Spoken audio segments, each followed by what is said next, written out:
That's right, my man Ray Lavender in the building. Yep. And man, we were chopping it up at the Old City Source, man, and I'm just going to kind of pick up what we were talking about there. And for those of you, our listeners just tuning in right now, who didn't get a chance to catch him at the Old City Source, he's here in studio with us, Ray Lavender. Great to have you here in Oklahoma, man. Just once again, man, you know, we've been playing that new track you've got. It's real hot right now. We Love. Yeah, man. I'm excited about that record, man. We on the countdown on 106 in Park. And, you know, it's got me R&B crooning, got me singing to him, man. Yeah, that's you know right, man. I mean?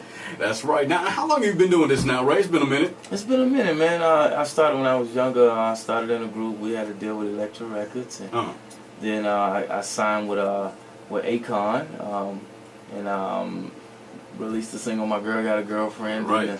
Then the song "Put It Down" with T-Pain. Yes, sir. And Stay. And then I took a little break off. And I came back with a banger, man. This We Love, and then this next rhythmic record I just gave you, Tequila. Yeah, that's right, Tequila. We're gonna actually be hearing that here in a couple of minutes as we talk to Ray Lavender here in studio. We talked about this earlier, man. I'll mention it again for those of our listeners just tuning in. Just kind of you know, it's different for every artist. What inspires you to keep making this music, and where does that come from for you? We talked about this earlier, but just mention that again. First, I love it. You know what I'm saying? Like I love it like no other. Before I go to sleep, I'm thinking about music. When I wake up, I'm thinking about music. So that, and you know, all during the day I'm thinking about it, and I'm working on music. And once you say that kind of comes through when you actually record the music too, that kind of sets you apart a little bit. Yeah, absolutely. And then you know, it makes you who you are. You know what I mean?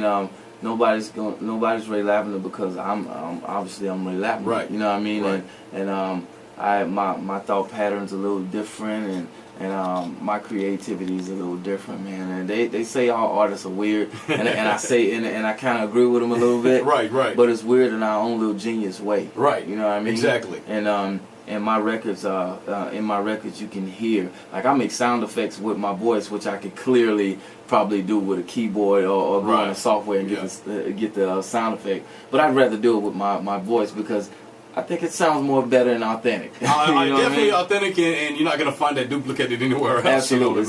So that's what sets me apart, and what makes me, and what makes me love it. Just create music. I kind of look at it like painting. Right. You know what I'm saying? Like a paintbrush, and you get these records. Yeah, there it is. As an artist should look at his music the way that you do. And let me ask you this, because you do have a ton of experience here in the music world. If you were to give somebody advice, what would you say would be good advice to tell somebody? Kind of what you just mentioned here.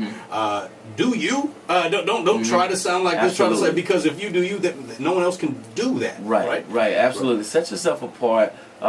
It's cool to have somebody that you look up to and idolize and study. Get some influence, maybe a little bit. Yeah. Absolutely. But at the end of the day, you have to think about you and somebody looking up to you later on down the line. Right. And then your records, make sure they have supplement, and just don't go out there and find a nice track and then say some nice words over the track and think that it's a solid song, because that's not it. Right. You gotta listen to the radio. Now these people are picking these singles for reasons. You know what I mean? So make sure you have supplement and a message. Even though like I was telling you earlier, the Bag of Money record. Yeah. I know it's people are like, that's like a bad example, but no, it's not. Actually, it's not. He's comparing everybody to a bag of money. Yeah. And it's Rick Ross how he's saying it, and then you got T-Pain behind you with what he's doing to back it up. Yeah. And it's descriptive writing. You know what I'm saying? Like don't think that they just rapping. This is descriptive. You can almost see her as being a bag of money. Right. You know what I mean? Yeah. So when you write, think that when they teach us these metaphors, similes, and all this stuff in high school, descriptive, hyperbole, all this stuff, like put this into your writing. Use that. Yeah, use those all are that tools. stuff, because that's why they gave that to us. And that's what I use. I go back to school on them. Already schooling them right now. That's what's up, man. Well, let me have you introduce your latest single, something that we've been playing here on our station, We Love. I'm gonna let you introduce that for the folks right now. What up, y'all? It's your boy Ray Lavender, and I'm chilling right here on Power 103.5, and this is my new single, We Love. Let's get it. There it is, OKC.